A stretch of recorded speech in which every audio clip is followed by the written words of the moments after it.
Hi there. Welcome to Small Business Coffee Break, the video series where we take a few minutes to work on your business, not just in it. This week, we ask Brent Huffman of Corporate Safety Solutions, Inc., when does my business need OSHA training? Brent has over 13 years of experience in the construction industry and is a certified corporate safety trainer. So grab a cup of coffee and let's get into it.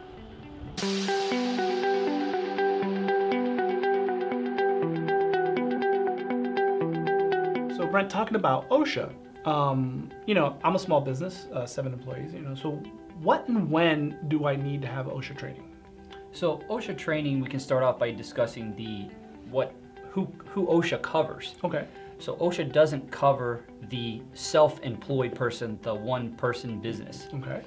They don't cover other federal oversights like the FAA, Okay. the MSHA, which is the Mine and Safety Health Act. They don't cover other government entities. They don't cover local municipalities, small city governments. So they only cover private businesses. So what you're saying is that anybody who has employees who isn't a farm, isn't an employee of the government, is under OSHA regulations. Correct. So even my small agency and Sure. an office is. So then what kind of training do I need and when should I do it? So if you're in the construction industry, you're in general industry, or you're in the maritime industry, those are the 3 different industries which OSHA is regulating. You're either categorized into one of the 3. There's also agriculture. But we have an OSHA 10, which is the first line of training that one person can take. And obviously the construction industry one is different from the general industry, which is different from the maritime, which is different from the agricultural. So I'm an authorized instructor for OSHA 10 classes. I focus on the construction industry. So in the OSHA 10 class, we cover some of the things like the introduction to OSHA, like what is OSHA, who OSHA protects, why do we need OSHA, and then it also covers the 4 main topics under OSHA, which the statistics are showing that most of, I think it's like 65% of the fatalities and injuries come from falls, caught in or between, electrocution, and struck by injuries.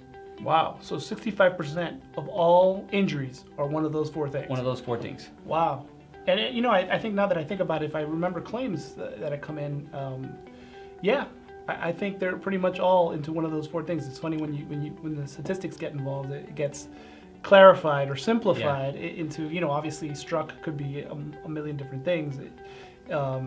Here in Florida, when a workers' compensation claim gets filed, where you're struck, how you're struck has a specific code, Sure. that's attached to it. And I'm sure the only reason for that is so that it can be reported back to OSHA. Sure. For those types of statistics. What's the benefit of me doing the training? So you're trying to educate your employees how to avoid or eliminate or mitigate the exposure to those hazards. So if you advise them that the hazards exist, then there's some education there that helps them avoid them. Okay, so through education, creating a safer work environment Sure. is the idea behind at least the initial training. Sure. If you'd like to get in contact with Brent, I put all of his information in the description. If you have any questions you'd like me to ask Brent or any other professional, leave a comment or shoot me a quick email. See you next week for another cup of coffee and some more questions answered.